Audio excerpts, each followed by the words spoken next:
السلام على أشرف الأنبياء والمرسلين أما بعد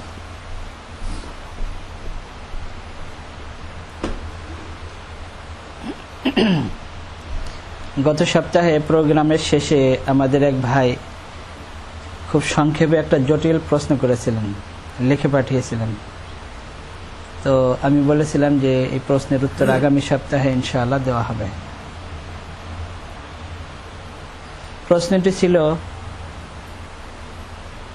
যা লেখা ছিল তাতে লেখা ছিল যে দুইজন আলেম 2 বছর হয়ে গেছে, বিগত 2 বছর থেকে তারা একে অপরের সাথে কথা বলেন না। তো তাদের পিছনে নামাজ পড়া কেমন, নামাজ পড়া যাবে কিনা? যাই হোক, আসলে বিষয় তো আমাদের এই নামাজ পড়া আর কথা না বলা আর আরেকজন আলেমের সাথে সম্পর্ক না রাখা এটা নয়। আসলে আমাদের বিষয় যেটা, এটা হলো আমাদের মুসলমানদের মধ্যে যে নৈতিক অবক্ষয়, চরিত্রগত যে আমাদের ত্রুটি, আখলাকের অবক্ষয়, এটা হলো আসলে আমাদের মেইন কারণ। রাসূলুল্লাহ সাল্লাল্লাহু আলাইহি ওয়াসাল্লাম, যিনি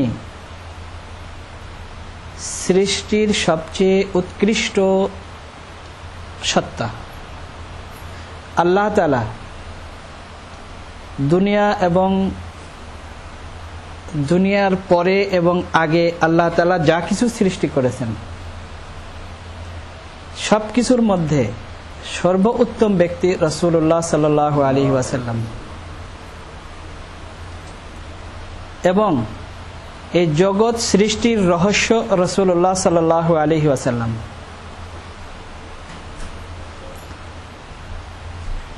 হযরত আদম আলাইহিস সালাতু ওয়াস সালামকে যখন আল্লাহ তাআলা সৃষ্টি করেছেন, রূহ দান করেছেন, নিজের ক্ষমতায় আল্লাহ তাআলা জীবন দান করেছেন।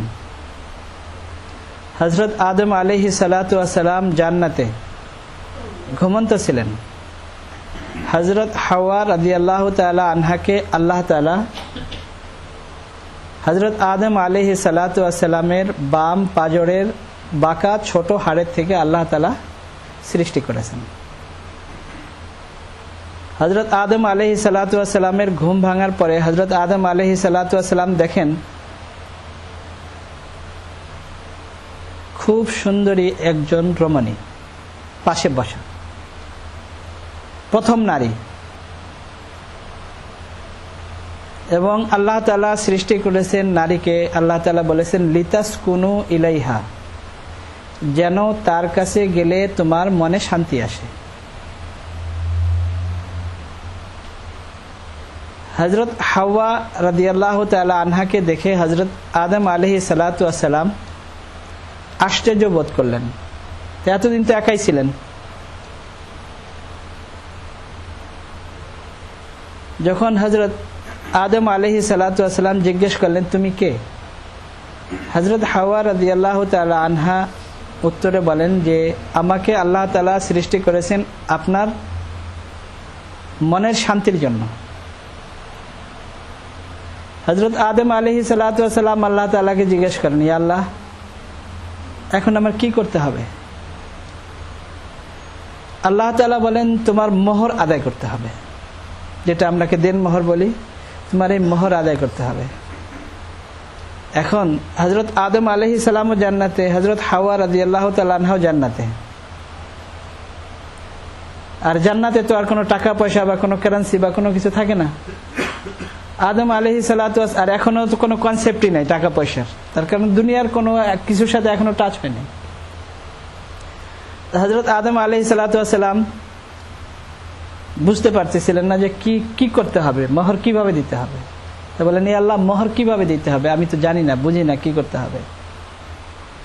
আল্লাহ তাআলা বলেন যে আমার সর্বশেষ সর্বোৎকৃষ্ট নবী মুহাম্মদুর রাসূলুল্লাহ সাল্লাল্লাহু আলাইহি ওয়াসাল্লামের উপর দুরূদ পাঠ করো, এটা হলো তোমার মোহর।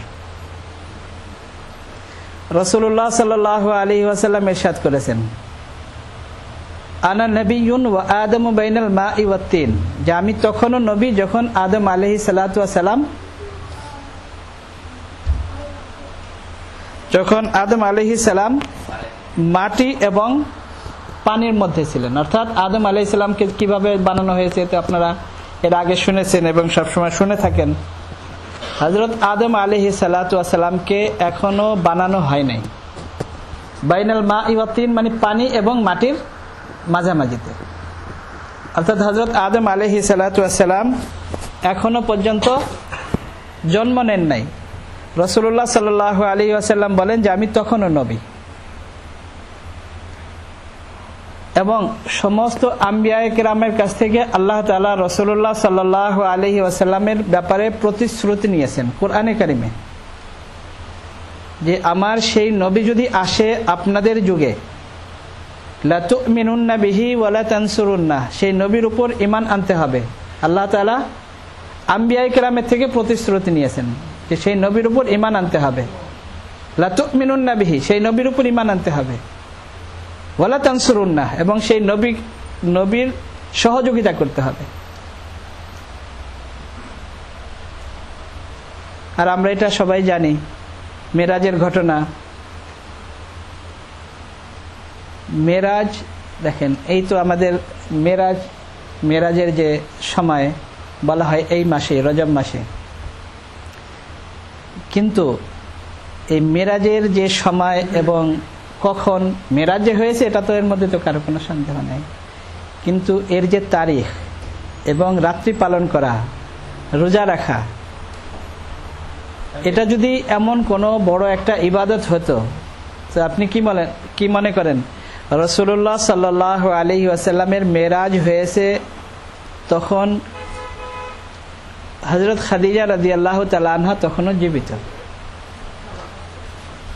অর্থাৎ মক্কাতে। আর এরপর রাসূলুল্লাহ সাল্লাল্লাহু আলাইহি ওয়াসাল্লামের নবুয়তের এই পুরো জীবন, সাহাবায়ে কেরামের 100 বছরের জীবন, অর্থাৎ সর্বশেষ সাহাবীর ইন্তেকাল হয়েছে 104 হিজরিতে বা 107 হিজরিতে বা 116 হিজরিতে, সর্বশেষ সাহাবী। এত বড় লম্বা একটা যুগ, 100 বছরেরও বেশি, প্রায় 115 বছর, এর মধ্যে সাহাবায়ে কেরাম স্মরণ রাখতে পারলেন না।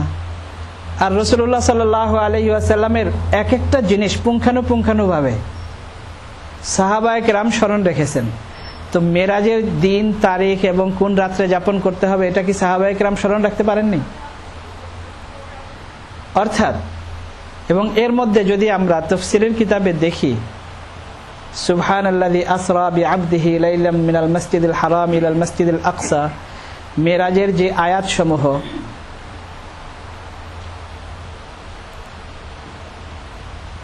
ওই সমস্ত আয়াত দেখলে এবং এর শানে নুজুল, এর তাফসীর দেখলে বিভিন্ন রকমের রিওয়ায়াত, মতামত, যে মেরাজ কোন মাসে হয়েছে, কোন বছরে হয়েছে, কত তারিখে হয়েছে, এর মধ্যে মুফাসসিরিনে কেরাম, ফুকাহায়ে কেরাম একমত হতে পারেননি।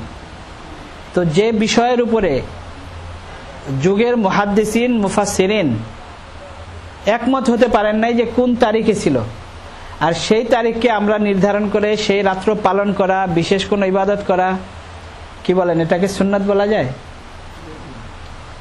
রাসূলুল্লাহ সাল্লাল্লাহু আলাইহি ওয়াসাল্লামের সুন্নাত একেবারে পরিষ্কার।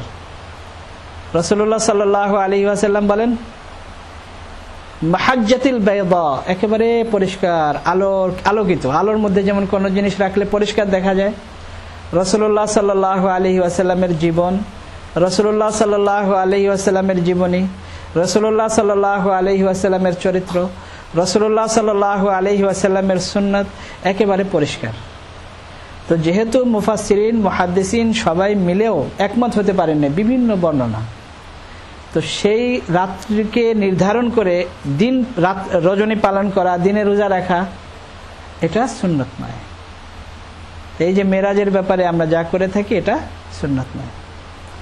যাই হোক, এটা আমার বলার উদ্দেশ্য না, যেহেতু আমার বিষয় অন্যটি। রাসূলুল্লাহ সাল্লাল্লাহু আলাইহি ওয়াসাল্লাম যখন মেরাজে তাশরীফ নিয়েছেন, মুফাসসিরিনদের মতবিরোধ যে যখন রাসূলুল্লাহ সাল্লাল্লাহু আলাইহি ওয়াসাল্লাম মেরাজে যাবেন, বাইতুল মাকদিসে একত্রিত হয়েছেন, তো সেখানে আম্বিয়ায়ে কেরামের ইমামতি করেছেন, নামাজ পড়িয়েছেন, নাকি মেরাজ শেষ হওয়ার পরে সমস্ত আম্বিয়ায়ে কেরাম রাসূলুল্লাহ সাল্লাল্লাহু আলাইহি ওয়াসাল্লামকে বিদায় জানানোর জন্য বাইতুল মাকদিসে একত্রিত হয়েছিলেন? অধিকাংশ মুফাসসিরিন বলেন যে রাসূলুল্লাহ সাল্লাল্লাহু আলাইহি ওয়াসাল্লাম যখন মেরাজ শেষ করে বাইতুল মাকদিসে আবার তাশরিফ এনেছেন, সেখানে সমস্ত আম্বিয়ায়ে কেরাম রাসূলুল্লাহ সাল্লাল্লাহু আলাইহি ওয়াসাল্লামকে বিদায় জানানোর জন্য একত্রিত হয়েছিলেন। এবং সেখানে কোন কোন মুফাসসির লিখেছেন যে ফজরের নামাজ ছিল, কিন্তু অধিকাংশ মুফাসসিরিনে কেরাম বলেন যে এটা নফল নামাজ ছিল। নামাজের জন্য সমস্ত আম্বিয়ায়ে কেরাম একত্রিত হয়েছেন এবং কাতারবদ্ধ হয়েছেন, সারিবদ্ধ হয়েছেন। ইমামত কে করবেন? হযরত আদম আলাইহিস সালাতু ওয়াস সালাম, আমাদের জাতির পিতা। আমরা তো এখন বিভিন্ন জাতির পিতা, বিভিন্ন জাতির, মানে বাঙালি জাতি কি এই 200-100 বছর আগের জন্ম নাকি অনেক বছর থেকে? আমাদের পিতা এখনের জন্ম। যাই হোক, তো আদম আলাইহিস সালাম যে আমাদের জাতির পিতা, এর মধ্যে তার কোনো সন্দেহ নেই। আদম আলাইহিস সালাম জাতির পিতা। ইব্রাহিম আলাইহিস সালাতু ওয়াস সালাম, রাসূলুল্লাহ সাল্লাল্লাহু আলাইহি ওয়াসাল্লাম বলেন যে আমি আমার আদি পিতা হযরত ইব্রাহিম আলাইহিস সালাতু ওয়াস সালামের দোয়ার ফসল, হাদিসে আছে। তো হযরত ইব্রাহিম আলাইহিস সালাতু ওয়াস সালাম জাতির পিতা। এবং আল্লাহ তাআলা কোরআনে কারিমে বলেছেন আলী ইব্রাহিম। নূহ আলাইহিস সালামের ব্যাপারে আলী নূহ বলেন নাই, নূহিন, তারপরে আলী ইব্রাহিম ও আলী ইমরান। তো ইব্রাহিম আলাইহিস সালাম জাতির পিতা। এরপরে যত বড় বড় নবী, হযরত মুসা আলাইহিস সালাতু ওয়াস সালাম সবাই উপস্থিত। হযরত ইদ্রিস আলাইহিস সালাতু ওয়াস সালাম, হযরত নূহ আলাইহিস সালাম, তিনিও জাতির পিতা। হযরত নূহ আলাইহিস সালাম কিভাবে জাতির পিতা? হযরত আদম আলাইহিস সালাতু ওয়াস সালাম থেকে নিয়ে হযরত শীস আলাইহিস সালাম, হযরত ইদ্রিস আলাইহিস সালাতু ওয়াস সালাম থেকে নিয়ে নূহ আলাইহিস সালাম পর্যন্ত যে মানুষের যে সংখ্যা ছিল, হযরত নূহ আলাইহিস সালাতু ওয়াস সালামের সময় যারা ঈমান এনেছিল 81 জন 87 জন যাই বলেন, যারা ঈমান এনেছিল, এবং হযরত নূহ আলাইহিস সালাতু ওয়াস সালাম এবং তার ফ্যামিলি, স্ত্রী ছাড়া, আল্লাহ তাআলা কোরআনে কারিমে বলেছেন আমরাআতা নূহ ওয়া আমরাআতা লূত কানাতা তাহতা আবদাইনি মিন ইবাদিনা ফাখানাতাহুমা, যে এরা যদিও লূত আলাইহিস সালাতু ওয়াস সালামের স্ত্রী, হযরত নূহ আলাইহিস সালাতু ওয়াস সালামের স্ত্রী, তারা যদিও আমার দুইজন নেক বান্দার স্ত্রী হিসেবে ছিলেন, কানাতা তাহতা আবদাইনি মিন ইবাদিনা, আমার নেক বান্দাদের আন্ডারে ছিলেন, কিন্তু তারপরেও ফাখানাতাহুমা, স্বামীর সাথে তারা খিয়ানত করেছে, অর্থাৎ ঈমান আনেনি। আর অন্য বিষয়গুলো তারও বিস্তারিত। তো নূহ আলাইহিস সালাতু ওয়াস সালামের সাথে যারা ছিলেন তারা, তো তাদের থেকে আবার আমাদের প্রজন্ম শুরু হয়েছে নতুন করে। আদম আলাইহিস সালাতু ওয়াস সালাম থেকে নূহ আলাইহিস সালাম পর্যন্ত যারা ছিল তারা সবাই পানিতে ডুবে মারা গেছে। তার থেকে আবার নতুন করে মানুষের আবির্ভাব শুরু হয়েছে হযরত নূহ আলাইহিস সালাম থেকে। তো সেই হিসেবে হযরত নূহ আলাইহিস সালাম জাতির পিতা। সমস্ত আম্বিয়ায়ে কেরাম উপস্থিত। ইমামত কে করবেন? হযরত জিবরিল আলাইহিস সালাতু ওয়াস সালাম হযরত রাসূলুল্লাহ সাল্লাল্লাহু আলাইহি ওয়াসাল্লামের হাত ধরে সামনে করে দিয়েছেন। রাসূলুল্লাহ সাল্লাল্লাহু আলাইহি ওয়াসাল্লাম নামাজ পড়িয়েছেন। এখানে তো তাদের উপর কোনো আম্বিয়ায়ে কেরাম, তারা দুনিয়ার থেকে চলে গেছেন, তাদের উপর নামাজ ফরজ নয়। আর অধিকাংশ মুফাসসিরিনে কেরাম বলেন নফল নামাজ। তো সেখানে নামাজ পড়ারও এমন কোনো প্রয়োজন বা এরকম কিছু বোঝা যায় না। কিন্তু এটা বোঝানো উদ্দেশ্য ছিল যে রাসূলুল্লাহ সাল্লাল্লাহু আলাইহি ওয়াসাল্লাম ইমামুল আম্বিয়া, সমস্ত নবীগণের ইমাম। রাসূলুল্লাহ সাল্লাল্লাহু আলাইহি ওয়াসাল্লামের প্রাধান্য বোঝানো উদ্দেশ্য ছিল। এত বড় নবী রাসূলুল্লাহ সাল্লাল্লাহু আলাইহি ওয়াসাল্লাম, রাসূলুল্লাহ সাল্লাল্লাহু আলাইহি ওয়াসাল্লামের যদি আমরা চরিত্র দেখি, জীবন দেখি, অধিকার দেওয়ার ব্যাপারে, হক দেওয়ার ব্যাপারে রাসূলুল্লাহ সাল্লাল্লাহু আলাইহি ওয়াসাল্লাম কতটুকু সচেষ্ট ছিলেন। এক হাদিসে আছে একজন সাহাবী ছিলেন একটু হাসি খুশি, মানুষের মধ্যে আছে বিভিন্ন মেজাজের, একটু হাসি খুশি।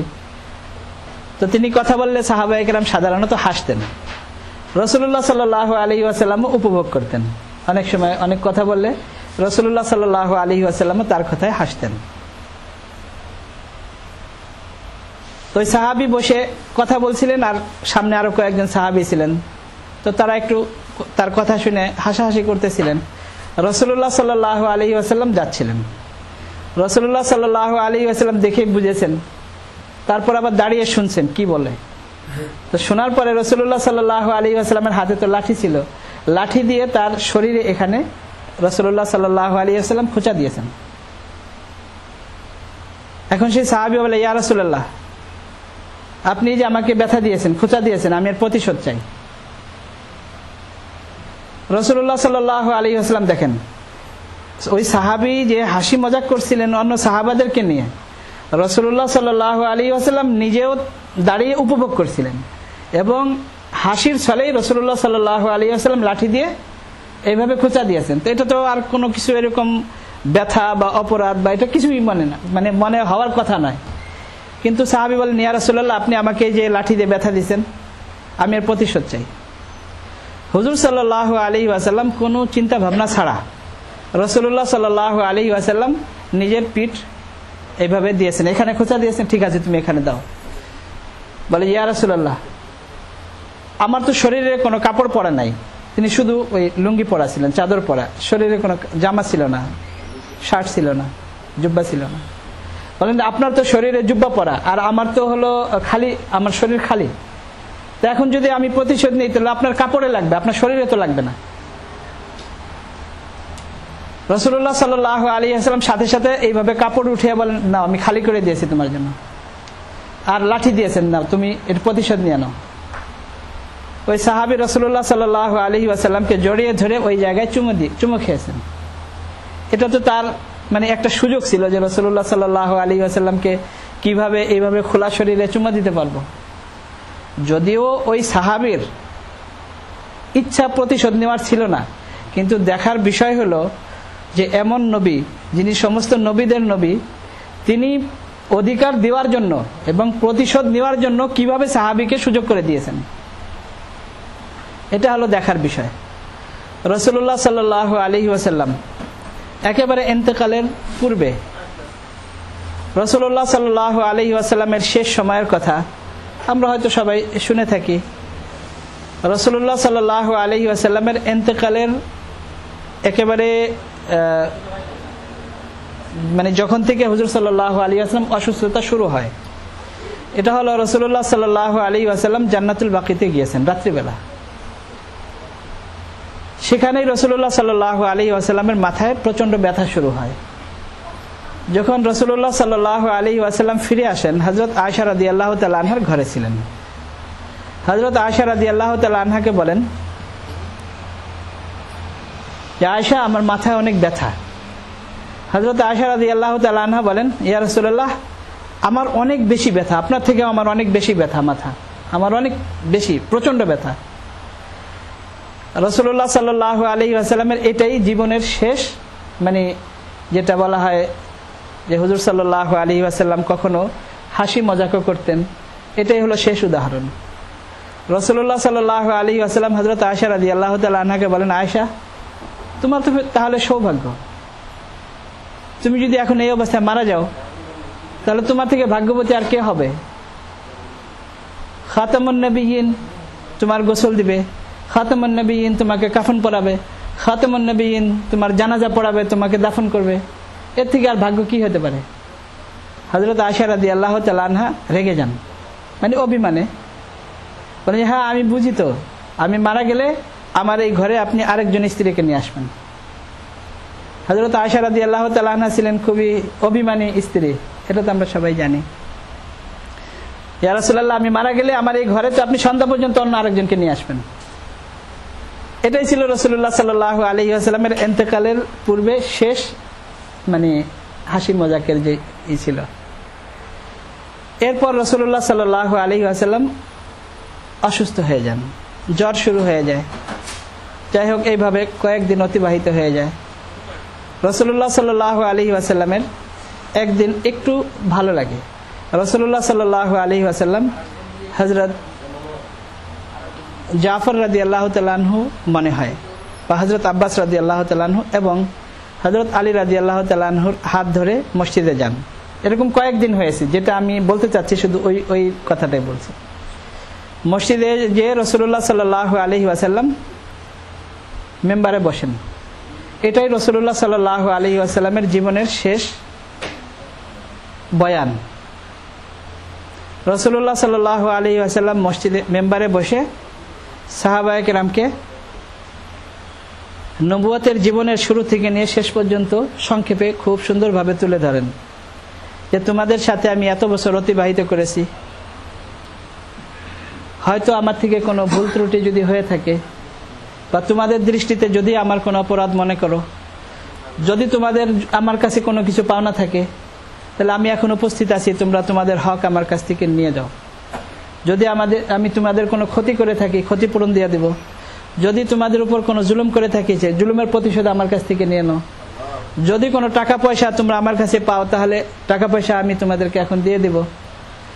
এক সাহাবী দাঁড়িয়ে বলেন, ইয়া রাসূলুল্লাহ, আমি আপনার কাছে 3 দিরহাম পাবো। দেখেন সাহাবায়ে কেরামের সরলতা দেখেন। আর যদি তখন এটা না বলতেন, আর যদি মনে মনে রাখতেন, হয়তো মাফ করে দিতেন বা মাফ করেও দিয়েছেন, কিন্তু যদি এটা না বলতেন, মানে সাহাবায়ে কেরামের সরলতা। এবং আমরা এটাকে কত নিজেদেরকে মনে করি যে আমরা অনেক কিছু, কিন্তু আসলে বাস্তবে আমরা কিন্তু এত সরল। এক সাহাবী বলেন, ইয়া রাসূলুল্লাহ, আমি 3 দিরহাম পাবো আপনার কাছে। রাসূলুল্লাহ সাল্লাল্লাহু আলাইহি ওয়াসাল্লাম বলেন যে কিভাবে পাবে? বলেন, ইয়া রাসূলুল্লাহ, একদিন আপনি কাউকে দেওয়ার জন্য পয়সা তালাশ করছিলেন, কিন্তু কারো কাছে ছিল না, আমার কাছ থেকে 3 দিরহাম নিয়ে আপনি কাউকে দান করেছিলেন। রাসূলুল্লাহ সাল্লাল্লাহু আলাইহি ওয়াসাল্লাম হযরত জাফর রাদিয়াল্লাহু তাআলা আনহুকে বলেন যে আমার পক্ষ থেকে তুমি একে এই পয়সা দিয়ে দিবে। যাই হোক, তো রাসূলুল্লাহ সাল্লাল্লাহু আলাইহি ওয়াসাল্লামের একেবারে শেষ যে ভাষণ, এরপরে আর রাসূলুল্লাহ সাল্লাল্লাহু আলাইহি ওয়াসাল্লাম মসজিদে বসে আর কোনো বয়ান করেন নাই। যা কথা হুজুর সাল্লাল্লাহু আলাইহি ওয়াসাল্লামের যা কিছু হাদিস বুখারীতেও আছে, এটা হলো রুমের ভিতরেই, মানে ঘরের ভিতরেই, মসজিদে এটাই হলো শেষ রাসূলুল্লাহ সাল্লাল্লাহু আলাইহি ওয়াসাল্লামের বয়ান। যে যদি আমি কোনো জুলুম করে থাকি, যদি কোনো হক তোমাদের থাকে, তাহলে আমার কাছ থেকে নিয়ে নাও। এত বছর তোমাদের সাথে আমি কাটিয়েছি, যদি এর মধ্যে আমার কিছু হয়ে থাকে, তাহলে তোমরা আমাকে ক্ষমা করে দাও এবং প্রতিশোধ নিয়ে নাও। এটা হলো রাসূলুল্লাহ সাল্লাল্লাহু আলাইহি ওয়াসাল্লামের জীবন একেবারে শেষের দিকে। সারা জীবনের কথা বলতে গেলে তো অনেক লম্বা হয়ে যাবে। হযরত আবু বকর রাদিয়াল্লাহু তাআলা আনহুর ব্যাপারে আমরা ফাজাইল আমলে সবসময় শুনে থাকি, হিকায়াতে সাহাবার মধ্যে রাবিয়া আসলামী রাদিয়াল্লাহু তাআলা আনহু হযরত আবু বকর রাদিয়াল্লাহু তাআলা আনহুর সাথে একটু কথা কাটাকাটি হয়ে গেছে। হযরত আবু বকর রাদিয়াল্লাহু তাআলা আনহু একটু কর্কশ ভাষা ব্যবহার করেছেন, সাথে সাথে অনুভূতি হয়ে গেছে যে আমি তো জুলুম করেছি, আমি তো কর্কশ ভাষায় কথা বলেছি। বলেন, রাবিয়া, তুমি এর প্রতিশোধ নিয়ে নাও। হযরত আবু বকর রাদিয়াল্লাহু তাআলা আনহুকে সমস্ত সাহাবায়ে কেরাম সম্মান করতেন, এবং রাসূলুল্লাহ সাল্লাল্লাহু আলাইহি ওয়াসাল্লাম সব সময় নিজের পিছনে হযরত আবু বকর, হযরত ওমর রাদিয়াল্লাহু তাআলা আনহুর জন্য জায়গা রাখতেন।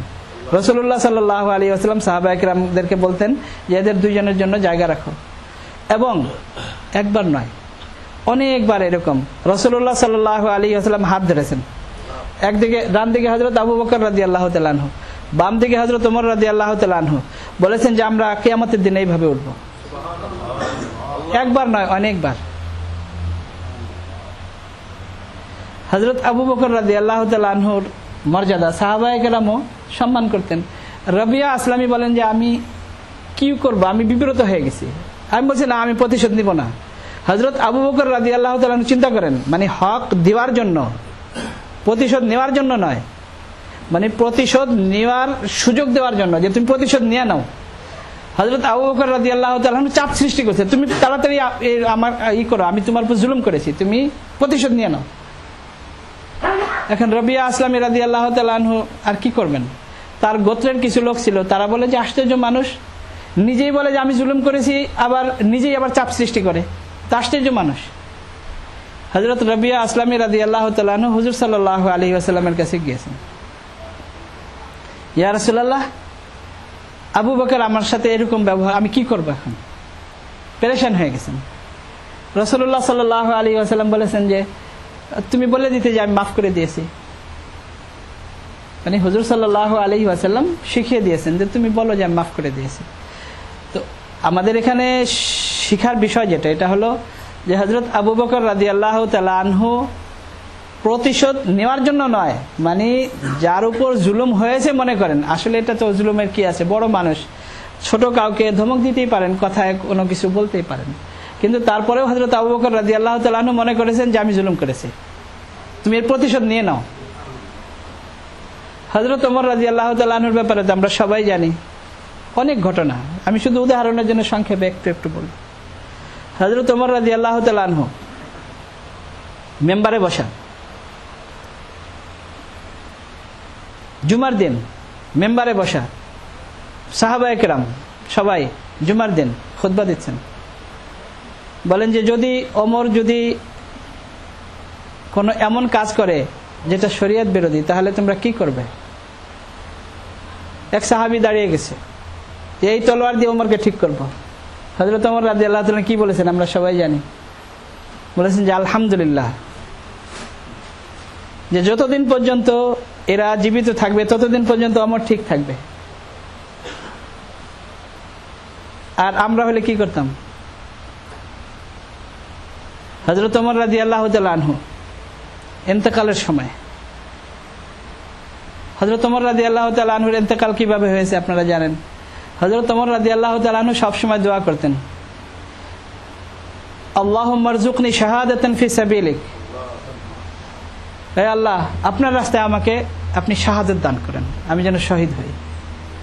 ওয়াজআল কবরি ফি বালাদি হাবিবিক, আশ্চর্য ব্যাপার, হযরত ওমর রাদিয়াল্লাহু তাআলা আনহু যখন আমিরুল মুমিনিন, তখন মুসলমানদের যে এরিয়া 2 লক্ষ বর্গ মাইল, 2 লক্ষ বর্গ মাইল মুসলমানদের এরিয়া, এমন জায়গাতে হযরত ওমর রাদিয়াল্লাহু তাআলা আনহুর দোয়া হলো, মানে আমার বলার উদ্দেশ্য হলো যে যেখানে মুসলমানদের পুরা এলাকা আশেপাশে সব 2 লক্ষ বর্গ মাইল একটা দেশ এবং মুসলমানদের অধীনে, সেই জায়গায় হযরত ওমর রাদিয়াল্লাহু তাআলা আনহুর দোয়া হলে আল্লাহ আপনার রাস্তায় আমাকে শহীদ হওয়ার সুযোগ দেন এবং আপনার রসুলের শহরে আমার কবর দেন, মানে মদিনাতে যেন আমার কবর হয়। তো সবাই আশ্চর্য মনে করতো এটা কিভাবে হবে, মদিনাতে তো শহীদ হওয়ার কোনো অবস্থাই নাই, সব মুসলমান। কিন্তু দেখেন ওমর রাদিয়াল্লাহু তাআলা আনহুর দোয়া কবুল হয়েছে, মদিনাতেই ছিলেন, আমিরুল মুমিনিন ছিলেন, নামাজের অবস্থাতে শহীদ হয়ে গেছেন।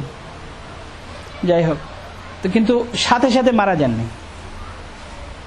কয়েকদিন পরে মারা গেছেন, অসুস্থ ছিলেন। ইন্তেকালের আগে হযরত আব্দুল্লাহ ইবনে ওমর রাদিয়াল্লাহু তাআলা আনহুমা, হযরত ওমর রাদিয়াল্লাহু তাআলা আনহুর ছেলে হযরত আব্দুল্লাহ, যিনি সাহাবায়ে কেরামের মধ্যে খুবই প্রসিদ্ধ সাহাবী, হাদিস বর্ণনার দিক থেকে হযরত আবু হুরায়রা রাদিয়াল্লাহু তাআলা আনহু প্রথম, দ্বিতীয় নম্বর হযরত আব্দুল্লাহ ইবনে ওমর রাদিয়াল্লাহু তাআলা আনহুমা। এবং ওনার ব্যাপারে সাহাবায়ে কেরামের মধ্যে খুবই মশহুর হলো যে হুজুর সাল্লাল্লাহু আলাইহি ওয়াসাল্লামের ইত্তেবা তো সমস্ত সাহাবায়ে কেরামই করতেন, কিন্তু তার মধ্যে হযরত আব্দুল্লাহ ইবনে ওমর ছিলেন মানে সমস্ত সাহাবাদের মধ্যে প্রসিদ্ধ। হযরত আব্দুল্লাহ ইবনে ওমর ছিলেন সমস্ত সাহাবাদের মধ্যে প্রসিদ্ধ। ওনার অনেক ঘটনা আমরা শুনে থাকি। হযরত আব্দুল্লাহ ইবনে ওমর হযরত আবু হুরায়রা রাদিয়াল্লাহু তাআলা আনহু একবার হাদিস বর্ণনা করেন যে আব্দুল্লাহ, আপনি কি এই হাদিস জানেন যে যদি কোনো ব্যক্তি জানাজায় শরীক হয় তাহলে 1 কিরাত সওয়াব পায়, আর 1 কিরাত হলো উহুদ পাহাড়ের সমান। আর যদি কেউ জানাজার সাথে চলে মানে কবরস্থানের দিকে যায় তাহলে 2 কিরাত সওয়াব হয়, অর্থাৎ 2 উহুদ পাহাড়ের সমান সওয়াব হয়। হযরত আব্দুল্লাহ ইবনে ওমর রাদিয়াল্লাহু তাআলা আনহুমা বলেন যে জানাজায় শরীক হলে যে 1 কিরাত সওয়াব হয় এটা তো আমি জানি, কিন্তু জানাজার সাথে চললে যে 2 কিরাত সওয়াব হয় এটা আমি জানি না। সাথে সাথে হযরত আয়েশা রাদিয়াল্লাহু তাআলা আনহাকে যে আবার জিজ্ঞেস করেছেন যে আপনি কি এই হাদিস জানেন? হযরত আবু হুরায়রা আমাকে এই হাদিস এখন বর্ণনা করেছেন। হযরত আয়েশা রাদিয়াল্লাহু তাআলা আনহা বলেন যে হ্যাঁ, আমি ওই হাদিস জানি, রাসূলুল্লাহ সাল্লাল্লাহু আলাইহি ওয়াসাল্লাম বলেছেন যে যদি কেউ জানাজায় শরীক হয় এবং জানাজার সাথে চলে তাহলে 2 কিরাত সওয়াব হয়। হযরত আব্দুল্লাহ ইবনে ওমর রাদিয়াল্লাহু তাআলা আনহু সারা জীবন আফসোস করেছেন যে আমি এটা আগে কেন জানলাম না, এই সওয়াবের থেকে আমি কেন বঞ্চিত হলাম। মানে সুন্নতের কি পরিমাণ ইত্তেবা। হযরত আব্দুল্লাহ ইবনে ওমর রাদিয়াল্লাহু তাআলা আনহুমা বাপের মাথা নিজের রানের উপরে রেখেছেন, নিজের কোলে রেখেছেন। হযরত ওমর রাদিয়াল্লাহু তাআলা আনহুর মাথা নিজের রানের উপরে রেখেছেন। হযরত ওমর রাদিয়াল্লাহু তাআলা আনহু বলেন যে আমার মাথা মাটিতে নামিয়ে দাও। হযরত আব্দুল্লাহ ইবনে ওমর রাদিয়াল্লাহু তাআলা আনহুমা চাচ্ছিলেন না, পরে রানের থেকে নামিয়ে পায়ের উপরে রেখেছেন, বলছে না মাটিতে নামিয়ে দাও। যখন মাটিতে নামিয়ে দেওয়া হয়েছে, হযরত ওমর রাদিয়াল্লাহু তাআলা আনহু নিজের কপাল নাক মাটিতে ঘষেন আর বলেন ওয়াইলুন লিল ওমর, যে যদি আল্লাহ তাআলা ক্ষমা করে না দেয় তাহলে ওমরের আর কোনো রক্ষা নেই, ওমর ধ্বংস হয়ে যাবে। হযরত ওমর রাদিয়াল্লাহু তাআলা আনহুর মতো এরকম অবস্থাতে হযরত আলী রাদিয়াল্লাহু তাআলা আনহু, হযরত হাসান রাদিয়াল্লাহু তাআলা আনহু এসেছেন। হযরত আলী রাদিয়াল্লাহু তাআলা আনহু বলেন ওমর কেন আপনি চিন্তা করেন, আল্লাহর রাসূলের হাদিস কি আপনার মনে নেই? আমি এতবার শুনেছি আল্লাহর রাসূলের কাছে, আনা ওয়া আবু বকর ওয়া ওমর, আনা ওয়া আবু বকর ওয়া ওমর, আনা ওয়া আবু বকর ওয়া ওমর। এতবার আমি শুনেছি যে যেটা আমি হিসাব করে বলতে পারবো না, যে রাসূলুল্লাহ সাল্লাল্লাহু আলাইহি ওয়াসাল্লাম বলেছেন যে আমি আবু বকর ওমর, আমি আবু বকর ওমর। এতবার আমি শুনেছি, আপনি কেন চিন্তা করেন? হযরত ওমর রাদিয়াল্লাহু তাআলা আনহু বলেন আলী তুমি কি কিয়ামতের দিন এটা আমার জন্য সাক্ষী দিবে? হযরত আলী রাদিয়াল্লাহু তাআলা আনহু বলেন কেন? আমিও দিব, আমার এই ছেলে হাসানও দিবে, আমার এই ছেলেও শুনেছে। এতবার আমরা শুনেছি রাসূলুল্লাহ সাল্লাল্লাহু আলাইহি ওয়াসাল্লামের মুখে যে আমি আবু বকর এবং ওমর, এতবার শুনেছি যেটা আমি বর্ণনা করতে পারবো না। আর হযরত ওমর রাদিয়াল্লাহু তাআলা আনহুর অবস্থা তো আমরা নিজেরাই জানি। হযরত ওমর রাদিয়াল্লাহু তাআলা আনহুর হাদিস ব্যাপারে যে হাদিস, হুজুর সাল্লাল্লাহু আলাইহি ওয়াসাল্লাম জান্নাতের শুধু শুভ সংবাদই দেননি। হুজুর সাল্লাল্লাহু আলাইহি ওয়াসাল্লাম বলেছেন যে যখন আমাকে জান্নাত দেখানো হয়েছে তখন দেখলাম খুব সুন্দর একটা বাড়ি। দেখার পরে আমি ফেরেশতাকে জিজ্ঞেস করলাম যে এই বাড়িটি কার? ফেরেশতা বলল কুরাইশের একজন যুবকের। রাসূলুল্লাহ সাল্লাল্লাহু আলাইহি ওয়াসাল্লাম বলেন যে আমি মনে করলাম যে কুরাইশের যুবক হয়তো আমাকেই বলা হয়েছে, তা আমি প্রবেশ করতে চাইলাম না। তো ফেরেশতা বলল যে এটা ইয়া রাসূলুল্লাহ আপনার নয়, এটা হলো ওমরের। রাসূলুল্লাহ সাল্লাল্লাহু আলাইহি ওয়াসাল্লাম বলেন যে আমার লজ্জা লাগলো যে তোমার পারমিশন ছাড়া আমি কিভাবে তোমার বাড়িতে ঢুকে যাই। হযরত ওমর রাদিয়াল্লাহু তাআলা আনহু বলেন ইয়া রাসূলুল্লাহ কেন আপনি ঢুকেন নাই? আমার তো এটাই আফসোস লাগে। যাই হোক, তো যাদের এরকম মর্যাদা, আল্লাহর রাসূল দুনিয়াতে যাদেরকে এরকম শুভ সংবাদ দিয়েছেন, রাসূলুল্লাহ সাল্লাল্লাহু আলাইহি ওয়াসাল্লাম হযরত ওসমান রাদিয়াল্লাহু তাআলা আনহুকে বলেছেন যে প্রত্যেক নবীর একজন বন্ধু থাকে, সঙ্গী থাকে, আমার সঙ্গী হবে উসমান, জান্নাতে আমার সঙ্গী থাকবে উসমান। হযরত আলী রাদিয়াল্লাহু তাআলা আনহু বলেন, হযরত আলী রাদিয়াল্লাহু তাআলা আনহু সম্পর্কে রাসূলুল্লাহ সাল্লাল্লাহু আলাইহি ওয়াসাল্লাম বলেন যে আলী তুমি কি এটা পছন্দ করো যে তোমার বাড়ি আমার বাড়ির সামনে থাকবে জান্নাতে? আর হযরত আলী রাদিয়াল্লাহু তাআলা আনহু সারা জীবনের কান্না ছিল যে আমার আমল তো খুবই কম। কি মনে করেন কম আমল নিয়ে কেউ কি রাসূলুল্লাহ সাল্লাল্লাহু আলাইহি ওয়াসাল্লামের বাড়ির সামনে বাড়ি বানাতে পারে জান্নাতে? কম আমল নিয়ে সারা জীবন একই কথা ছিল, আমার তো কোনো আমল নেই। হযরত ওসমান রাদিয়াল্লাহু তাআলা আনহু, আজকে আমাদের যদি আমরা সারা বিশ্বের অবস্থা দেখি, মুসলমান দেশের অবস্থা দেখি, হযরত ওসমান রাদিয়াল্লাহু তাআলা আনহু মদিনাতে আমিরুল মুমিনিন, আর সামান্য কিছু লোক, সামান্য কিছু মুনাফিক তারা ঘেরাও করে রেখেছে, হযরত ওসমান রাদিয়াল্লাহু তাআলা আনহুকে শহীদ করে ফেলবে। আপনাদেরও হয়তো মনে এই প্রশ্ন জাগবে যে এত সাহাবায়ে কেরাম মদিনাতে থাকা সত্ত্বেও এটা কিভাবে হলো? আমিরের আদেশ, কিছু করার নেই। হযরত আলী রাদিয়াল্লাহু তাআলা আনহু, হযরত আবু হুরায়রা রাদিয়াল্লাহু তাআলা আনহু, সমস্ত সাহাবায়ে কেরাম এসে বলেন আমিরুল মুমিনিন আপনি আমাদেরকে অর্ডার দেন যে আমরা এদের প্রতিরোধ করি। হযরত ওসমান রাদিয়াল্লাহু তাআলা আনহু বলেন যে না, আমি একজন ব্যক্তি, আমি এটা চাই না আমার একজন ব্যক্তির হেফাজতের জন্য মুসলমানদের মধ্যে রক্তপাত হোক। হয়তো আমি শহীদ হয়ে যাব, কিন্তু মুসলমান মারা যাক, মুসলমানদের মধ্যে রক্তপাত হোক, এটা আমি চাই না। চিন্তা করে দেখেন। আর আজকে আমরা শুধু আমি প্রেসিডেন্ট, আমি গদি ছাড়বো না, এই জন্য হাজার হাজার লোক মারা যাচ্ছে, তারপর আমি গদি ছাড়বো না। আর হযরত ওসমান রাদিয়াল্লাহু তাআলা আনহু বলেন মদিনাতে, মানে হযরত ওসমান রাদিয়াল্লাহু তাআলা আনহু মদিনাতে সাহাবাদের যুগ, সব সাহাবায়ে কেরাম, সামান্য কিছু গুটি কয়েক লোক, তাদেরকে হাত ধরে ধরে ফেলে দেওয়া যায়, কিন্তু আমিরুল মুমিনিনের অর্ডার যে না, আমি এটা চাই না যে আমি একজন ব্যক্তির জন্য রক্তপাত হোক। শহীদ হয়ে গেছেন। মুহাদ্দিসিনে কেরাম লিখেছেন যে দুনিয়াতে যারাই শহীদ হয়েছে তাদের সাক্ষী দিবে তাদের রক্ত, আর হযরত উসমান রাদিয়াল্লাহু তাআলা আনহু শাহাদাতের সাক্ষী দিবে কোরআন। তিনি কোরআন পড়তেছিলেন এবং তার কোরআনের উপর তার রক্ত পড়েছে। কোরআন হযরত উসমান রাদিয়াল্লাহু তাআলা আনহু শাহাদাতের সাক্ষী দিবে। মানে আমার কাছে যে হক পাবে তাকে হক দেওয়া। হযরত হাসান রাদিয়াল্লাহু তাআলা আনহু, হযরত হাসান রাদিয়াল্লাহু তাআলা আনহু সম্পর্কে আমরা কে না জানি। রাসূলুল্লাহ সাল্লাল্লাহু আলাইহি ওয়াসাল্লাম তাদেরকে কত আদর করেছেন। হযরত হাসান হযরত হুসাইন 9 মাসের পার্থক্য, 9 মাস বা 9.5 মাসের পার্থক্য, দুই ভাই। রাসূলুল্লাহ সাল্লাল্লাহু আলাইহি ওয়াসাল্লাম কত আদর করতেন, শুধু একটা উদাহরণ দেই। হযরত হাসান হযরত হুসাইন দুইজনই ঘুমন্ত। রাসূলুল্লাহ সাল্লাল্লাহু আলাইহি ওয়াসাল্লাম ওই ঘরে শুয়েছেন। হযরত আলী রাদিয়াল্লাহু তাআলা আনহু ঘুমন্ত, হযরত ফাতেমা রাদিয়াল্লাহু তাআলা আনহা ঘুমন্ত। হঠাৎ হযরত হাসান রাদিয়াল্লাহু তাআলা আনহু বলেন, আম্মা পানি খাবো। হযরত ফাতেমা রাদিয়াল্লাহু তাআলা আনহা জেগেছেন, কিন্তু জাগার সাথে সাথে হযরত রাসূলুল্লাহ সাল্লাল্লাহু আলাইহি ওয়াসাল্লাম শুধু জাগেননি, উঠে বসে গেছেন। এবং হযরত ফাতেমা রাদিয়াল্লাহু তাআলা, হুজুর সাল্লাল্লাহু আলাইহি ওয়াসাল্লাম হযরত ফাতেমাকে তো অনেক বেশি আদর করতেন রাদিয়াল্লাহু তাআলা আনহা। মেয়ের কষ্ট হবে এই জন্য হুজুর সাল্লাল্লাহু আলাইহি ওয়াসাল্লাম নিজে গিয়েছেন পানির জন্য। ঘরের থেকে বের হয়েছেন, ওই সময় যাতে পানি রাখতেন, তো দেখেন এটা পানি নেই।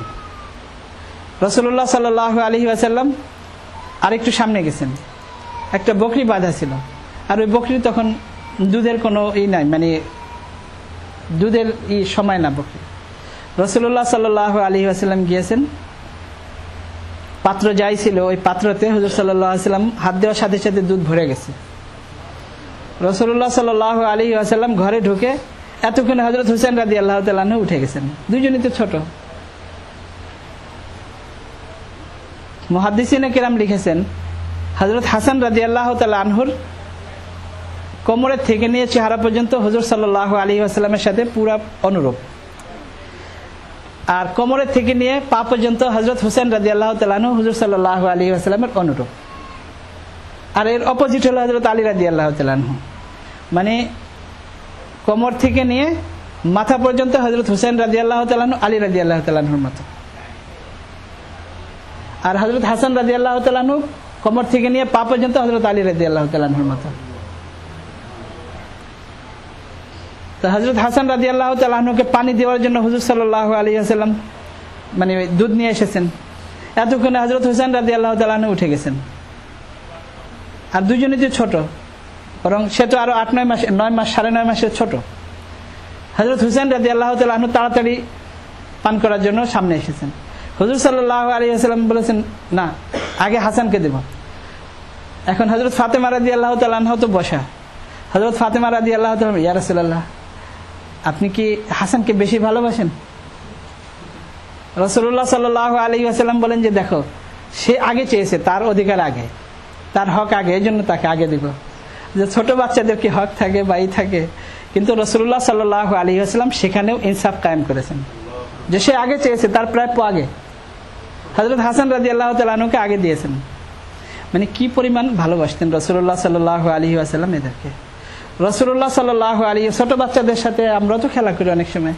রাসূলুল্লাহ সাল্লাল্লাহু আলাইহি ওয়াসাল্লাম একবার এইভাবে হাত সামনে দিয়ে, মানে হাঁটুর জমিনের সাথে মিলিয়ে, মানে ঘোড়ার মতো বসেছেন। হযরত হাসান হযরত হুসাইন দুইজনই হুজুর সাল্লাল্লাহু আলাইহি ওয়াসাল্লামের পিঠে চড়েছেন। এক সাহাবী বলেন, ইয়া রাসূলুল্লাহ, মানে তারা যে বাহনের উপর সওয়ার হয়েছে, বাহনটি কতই না মূল্যবান। রাসূলুল্লাহ সাল্লাল্লাহু আলাইহি ওয়াসাল্লাম রাসূলুল্লাহ সাল্লাল্লাহু আলাইহি ওয়াসাল্লাম বলেন যে তোমরা শুধু বাহনকে দেখলা, যারা চড়েছে তাদেরকে দেখলা না, তারা কত মূল্যবান। মানে এর দ্বারা হুজুর সাল্লাল্লাহু আলাইহি ওয়াসাল্লাম কি বুঝাতে চেয়েছেন? রাসূলুল্লাহ সাল্লাল্লাহু আলাইহি ওয়াসাল্লাম বলেছেন যে আমার এই দুই সন্তান অর্থাৎ হযরত হাসান হযরত হুসাইন এদেরকে যারা ভালোবাসবে তারা আমাকে ভালোবাসলো, এদের সাথে যদি কেউ শত্রুতা করে তাহলে সে আমার সাথে শত্রুতা করলো। কি পরিমাণ রাসূলুল্লাহ সাল্লাল্লাহু আলাইহি ওয়াসাল্লাম তাদেরকে ভালোবাসতেন। এবং রাসূলুল্লাহ সাল্লাল্লাহু আলাইহি ওয়াসাল্লাম বলেছেন যে এরা দুজন জান্নাতের যুবকদের লিডার হবে। হযরত হাসান রাদিয়াল্লাহু তাআলা আনহু আর হযরত আলী রাদিয়াল্লাহু তাআলা আনহুর অন্য এক ছেলে বলতে হযরত ফাতেমার নয়, হযরত আলী রাদিয়াল্লাহু তাআলা আনহুর অন্য এক ছেলে, তার নাম হলো মুহাম্মদ ইবনুল হানাফিয়া। মুহাম্মদ ইবনে আলী এই জন্য বলা হয়তো না, যেহেতু হযরত হাসান হযরত হুসাইন এরা দুজন হযরত আলী রাদিয়াল্লাহু তাআলা আনহুর দিকে বেশি প্রসিদ্ধ, তো এই জন্য হযরত আলী রাদিয়াল্লাহু তাআলা আনহুর যে অন্য ছেলে তাকে মার দিকে করে বলা হয়তো মুহাম্মদ ইবনুল হানাফিয়া। তো স্ত্রীর নাম ছিল হানাফিয়া আর ছেলের নাম ছিল মুহাম্মদ, হযরত আলী রাদিয়াল্লাহু তাআলা আনহুর ছেলে। মনে হয় দুই ভাইয়ের মধ্যে কোনো বিষয়ে, তখন তারা পূর্ণবয়স্ক, হযরত হাসান রাদিয়াল্লাহু তাআলা আনহু এবং হযরত মুহাম্মদ ইবনুল হানাফিয়া দুজনের মধ্যেও নয়, বরং দুজনের গোলামের মধ্যে, দুজনের দাসের মধ্যে কোনো বিষয়ে মনোমালিন্য হয়ে গেছে। তো এটার জন্য মুহাম্মদ ইবনুল হানাফিয়া এবং হযরত হাসান রাদিয়াল্লাহু তাআলা আনহুর মধ্যে কথা বন্ধ হয়ে গেছে। এখন কথা বন্ধ হয়ে গেছে, একদিন পার হয়ে গেছে, দ্বিতীয় দিন হুজুর সাল্লাল্লাহু আলাইহি ওয়াসাল্লাম, আপনারা এটা সবাই জানেন, বলেছেন যে 3 দিন যেন কোনো মুসলমানের সাথে কথা বন্ধ না করে। দ্বিতীয় দিন মুহাম্মদ ইবনুল হানাফিয়া চিঠি লিখেছেন ভাইয়ের কাছে, বড় ভাইয়ের কাছে চিঠি লিখেছেন যে হযরত আপনার যে ফজিলত আমার নানা বর্ণনা করেছেন, রাসূলুল্লাহ সাল্লাল্লাহু আলাইহি ওয়াসাল্লাম আপনার যে ফজিলত বর্ণনা করেছেন, বলেছেন যে আমার এই ছেলে হাসান এমন এক সময় মুসলমানদের মধ্যে অনেক বড় একটা সংঘাত হবে, সেই সংঘাতের সময় সে মুসলমানদেরকে সংঘাতের থেকে বাঁচাবে। হযরত মুয়াবিয়া রাদিয়াল্লাহু তাআলা আনহুর সাথে যে সংঘাত হওয়ার কথা ছিল তার থেকে হযরত হাসান রাদিয়াল্লাহু তাআলা আনহু মুসলমানদেরকে কিভাবে বাঁচিয়েছেন ওটা তো একটা ভিন্ন বিষয়। এবং আপনার যে ফজিলত নানা বর্ণনা করেছেন যে আপনি হবেন জান্নাতের যুবকদের লিডার, আপনার এত ফজিলত, আমি চাই না যে এত ফজিলত থাকা সত্ত্বেও আপনাকে পিছনে ফেলে আমি সেই অগ্রাধিকার দিয়ে আমি ফজিলত হাসিল করব, এটা আমি চাই না। আমি চাই আপনার সম্মান বজায় রেখে আপনি এই সম্মানে আরো এগিয়ে যান, অর্থাৎ আপনি আসেন আমার কাছে ই করার জন্য, কথা বলার জন্য, তাহলে এই সওয়াব আপনি বেশি পাবেন। দেখেন আমাদের চিন্তাধারা আর তাদের চিন্তাধারা। চিঠি লিখেছেন ভাইয়ের কাছে যে যদি আমি চলে আসি তাহলে তো সওয়াব আমি পাবো, যে প্রথম যে কথা বলবে সে সওয়াব পাবে, তাহলে আপনি তো এই সওয়াবের মধ্যে আপনি কম হয়ে গেলেন। আর আপনার যে ফজিলত নানা বর্ণনা করেছেন সেই হিসাবে আমি তো ছোট, আপনি তো অনেক ফজিলতের অধিকারী, আমি চাই না যে এই ফজিলতে আপনি ছোট হয়ে যান। এই জন্য আপনার কাছে আমার অনুরোধ, আমি চিঠি লিখেছি যে আপনি তাড়াতাড়ি আমার কাছে আসেন, কথা বলেন, যদি আপনি না আসেন তাহলে কিন্তু আমি চলে আসবো। চিঠি পাওয়ার সাথে সাথে হযরত হাসান রাদিয়াল্লাহু তাআলা আনহু তাড়াতাড়ি, ওই সময় যে প্রচলন ছিল কাপড় চোপড় পরে চাদর গায়ে দিয়ে, ছোট ভাইয়ের কাছে চলে আসছেন কথা বলার জন্য। এবার চিন্তা করে দেখেন, ছোট ভাইয়ের সাথে কথা বলার জন্য, যে ছোট ভাই আমাকে উৎসাহিত করেছে যে এই সওয়াবের থেকে আমি যেন বঞ্চিত না হয়ে যাই, ছোট ভাইয়ের সাথে কথা বলার জন্য চলে আসছে। আর আমরা হলে কি বলতাম, কত বড় বেয়াদব, আমাকে চিঠি লিখে আমাকে যেতে বলে কথা বলার জন্য, আমরা তো এরকমই বলতাম। কিন্তু সে বুঝে গেছে যে আমার ছোট ভাই আমাকে কি বুঝাতে চেয়েছে, যে আপনার যে ফজিলত নানা বর্ণনা করেছে আমার তো ওই ফজিলত নাই, আপনার যে সম্মান, জান্নাতে আপনি লিডার হবেন, এখন আমি যদি আগে যে আপনার সাথে দেখা করি তাহলে তো সওয়াবের মধ্যে আপনি কম পড়ে গেলেন, আমি বেশি সওয়াবের অধিকারী হয়ে গেলাম। আমি চাই না যে আপনি এখানেও ছোট হয়ে যান, আমি চাই এই সম্মানেও আপনি বড় হয়ে যান। আর আমরা হলে তো কি করতাম আপনারা জানেনই, যে কত বড় বেয়াদব, আমাকে বলে যে আমার সাথে কথা বলতে, আরো কথা বন্ধ করে দিতেন। হযরত হাসান রাদিয়াল্লাহু তাআলা আনহুর অবস্থা, হযরত মুয়াবিয়া রাদিয়াল্লাহু তাআলা আনহু, হযরত মুয়াবিয়া রাদিয়াল্লাহু তাআলা আনহুর ব্যাপারে বলা হয় যে হযরত মুয়াবিয়া রাদিয়াল্লাহু তাআলা আনহু খুব সুবক্তা ছিলেন এবং খুব মিষ্টি ভাষী ছিলেন, কথা খুব সুন্দরভাবে বুঝাতে পারতেন এবং খুব বিচক্ষণ ছিলেন হযরত মুয়াবিয়া রাদিয়াল্লাহু তাআলা আনহু। হযরত আব্দুল্লাহ ইবনে জুবাইর রাদিয়াল্লাহু তাআলা আনহু, হযরত আব্দুল্লাহ ইবনে জুবাইর মানে হযরত জুবাইর রাদিয়াল্লাহু তাআলা আনহুর ছেলে। হযরত জুবাইর রাদিয়াল্লাহু তাআলা আনহু রাসূলুল্লাহ সাল্লাল্লাহু আলাইহি ওয়াসাল্লামের ভাইরা। হযরত আসমা রাদিয়াল্লাহু তাআলা আনহু রাদিয়াল্লাহু তাআলা আনহা হযরত আবু বকর রাদিয়াল্লাহু তাআলা আনহুর বড় মেয়ে। হযরত আয়েশা রাদিয়াল্লাহু তাআলা আনহা হযরত আবু বকর রাদিয়াল্লাহু তাআলা আনহুর ছোট মেয়ে। তো বড় মেয়ের স্বামী হলো হযরত জুবাইর রাদিয়াল্লাহু তাআলা আনহু, ছোট মেয়ের স্বামী রাসূলুল্লাহ সাল্লাল্লাহু আলাইহি ওয়াসাল্লাম।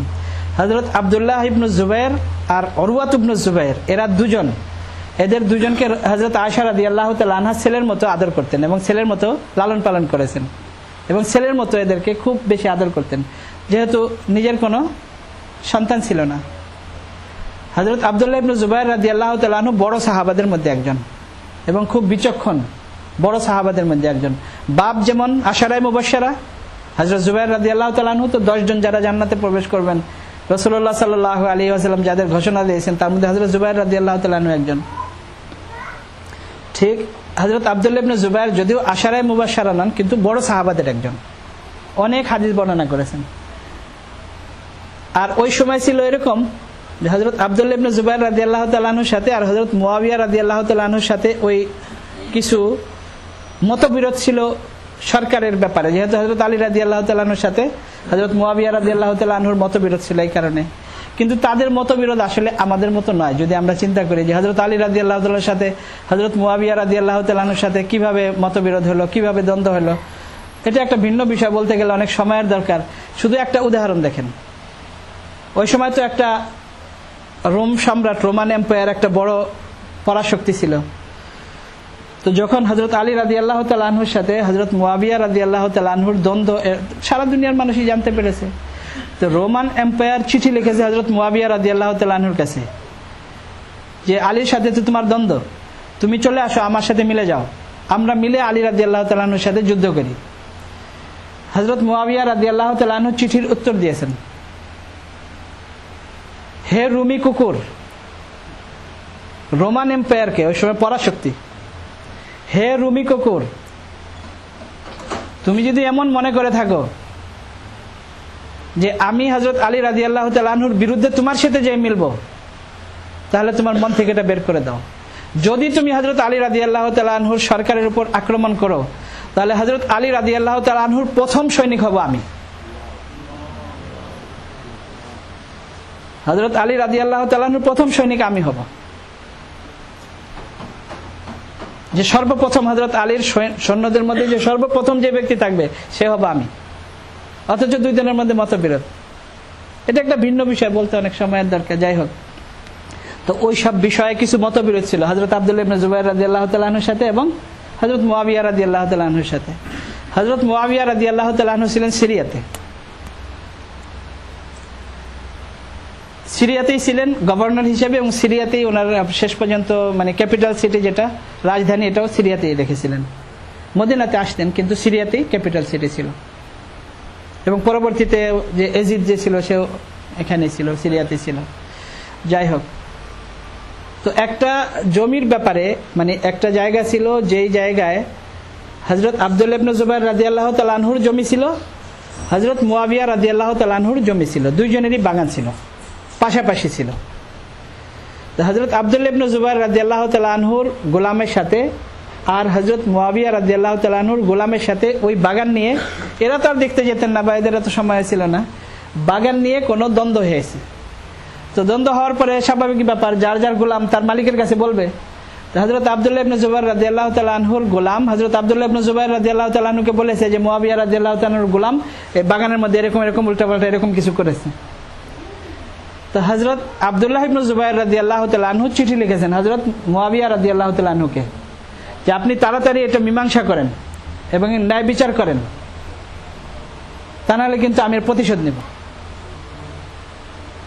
হযরত মুয়াবিয়া রাদিয়াল্লাহু তাআলা আনহুর বিচক্ষণতা দেখেন। হযরত দেখেন, একটা তো হলো হযরত মুয়াবিয়া রাদিয়াল্লাহু তাআলা আনহু তখন শাসক, আমিরুল মুমিনিন।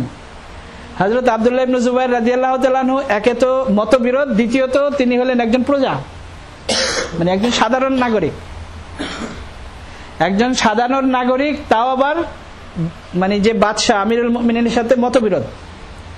হযরত আব্দুল্লাহ ইবনে জুবাইর রাদিয়াল্লাহু তাআলা আনহু চিঠি লিখেছেন যে আপনি আপনার গোলাম এরকম এরকম করেছে, আমার গোলাম আমাকে খবর দিয়েছে, আপনি এটা সুষ্ঠু তদন্ত করেন এবং বিচার করেন, তা নাহলে আমি এর প্রতিশোধ নিব।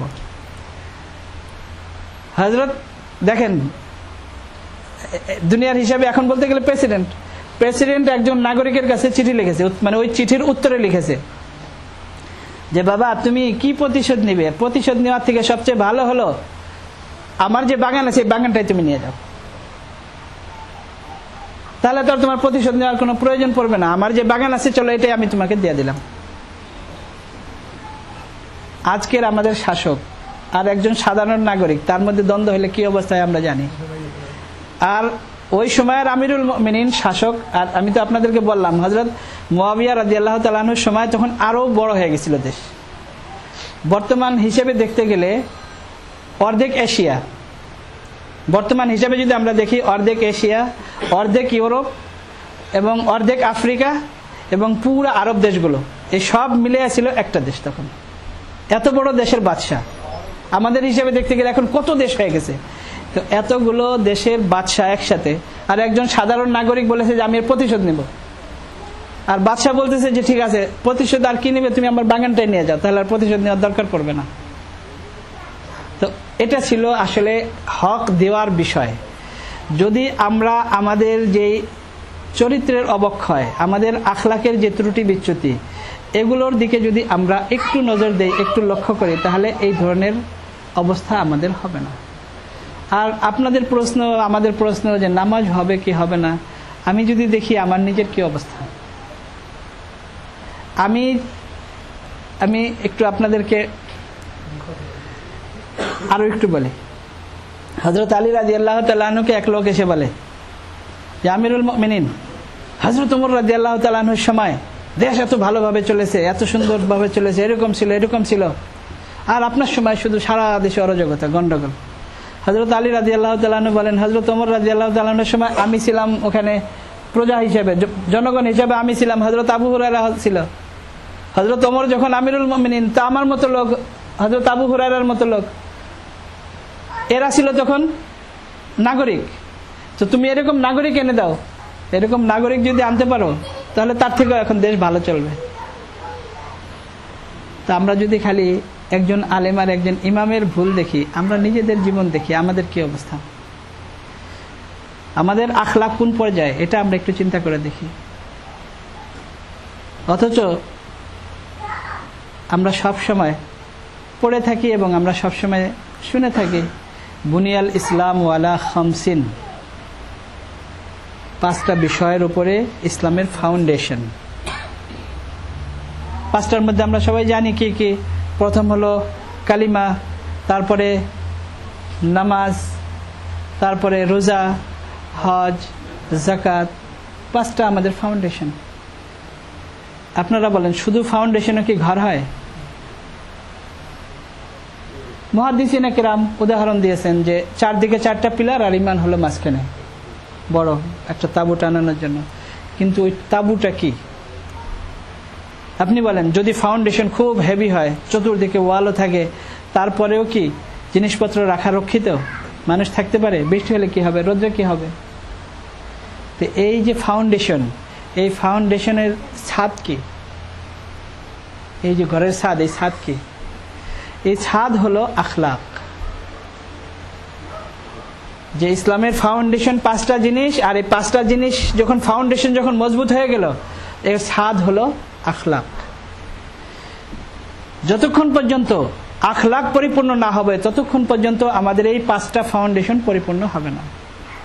রাসূলুল্লাহ সাল্লাল্লাহু আলাইহি ওয়াসাল্লাম ইরশাদ করেছেন, বুইসতু, আমাকে পাঠানো হয়েছে, লি উতাম্মিমা মাকারিমাল আখলাক, যে আমি আদম আলাইহিস সালাম থেকে আখলাকের চর্চা শুরু হয়েছে, প্রথম নবী, প্রথম মানুষ থেকে, আর আমি সর্বশেষ নবী। আমি এসেছি, বুইসতু, পাঠানো হয়েছে, আমি আসিনি, পাঠানো হয়েছে, লি উতাম্মিমা, আমি পরিপূর্ণ করে দিব, মাকারিমাল আখলাক, আখলাকের একেবারে চূড়া যেটাকে বলা হয়, উচ্চ শিখর, মানে এর উপরে আর আখলাক হতে পারে না। রাসূলুল্লাহ সাল্লাল্লাহু আলাইহি ওয়াসাল্লামের আখলাকের ঘটনা আমরা তো একটা দুটো উদাহরণ, কিন্তু আমরা তো নিজেরাও অনেক জানি।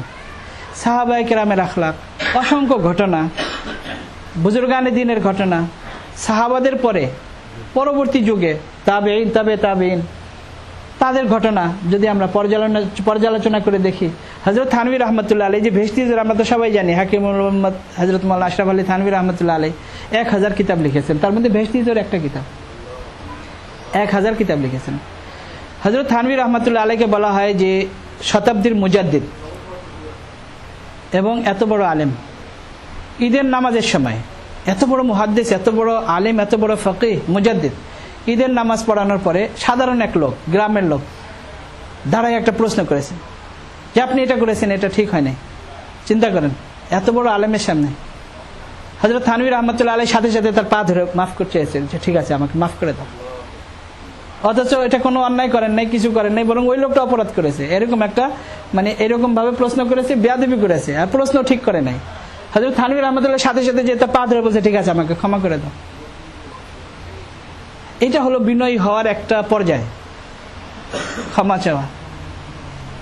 তো এইরকম আখলাক যদি আমরা নিজেরা অনুশীলন করি, শেখার চেষ্টা করি, তখন যে আমরা দাবি করতে পারি যে এরকম ইমামের পিছনে বা এরকম আলেমের পিছনে নামাজ পড়বো কিনা।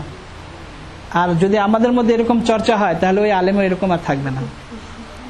আমাদের সবার জন্যই, যখন যে একজন আলেম, সেও তো একজন মানুষ, তারও ভুল ভ্রান্তির তো কোনো অভাব নেই। আসলে তো আমরা প্রত্যেকেই একজন একজন মানুষ, এবং প্রত্যেকেই একজন একজন মুসলিম। যে আলেম সেও একজন মুসলিম, আমিও একজন মুসলিম, এটা আমাদের সবারই দায়িত্ব। হ্যাঁ, যদি কোনো আলেম কোনো কারণে না বুঝে, সেটা বুঝানো এটাও তো আমাদেরই দায়িত্ব। দেখেন, কিছু বিষয় এমন আছে, এটা আমরা সবাই জানি, কোনো ধর্মে, এমনকি যে ধর্মের কোনো সত্যতা নাই, সেই ধর্মেও মিথ্যা কথা বলা জায়েজ নাই। সমস্ত ধর্মে, চাই সেই ধর্ম সত্য না হোক, অসত্য ধর্ম হোক, মিথ্যা ধর্ম হোক, সেই মিথ্যা ধর্মেও মিথ্যা কথা বলা জায়েজ নাই। ধর্মই মিথ্যা, তারপরেও মিথ্যা কথা বলা জায়েজ নাই। কিন্তু কিছু জায়গা আছে, যেমন সন্ধি করার সময় দুই মুসলমানদের মধ্যে মিলন ঘটানোর জন্য মিথ্যা বলারও অবকাশ আছে। যেমন দুইজনের মধ্যে ঝগড়া, যে যদি আপনি বলেন যে আজকে তো ওই অমুকের সাথে দেখা হয়েছিল, সে তোমার খুব প্রশংসা করলো, বললো যে সে তো আমার অনেক পুরানো বন্ধু, অনেক আমার সাথে সম্পর্ক ছিল, এখন একটু ইদানিং একটু এরকম হয়ে গেছে, অনেক প্রশংসা করলো। তো এরকম মিথ্যা বলারও অবকাশ আছে, দুইজনকে মিলানোর জন্য, ঝগড়া লাগানোর জন্য নয়।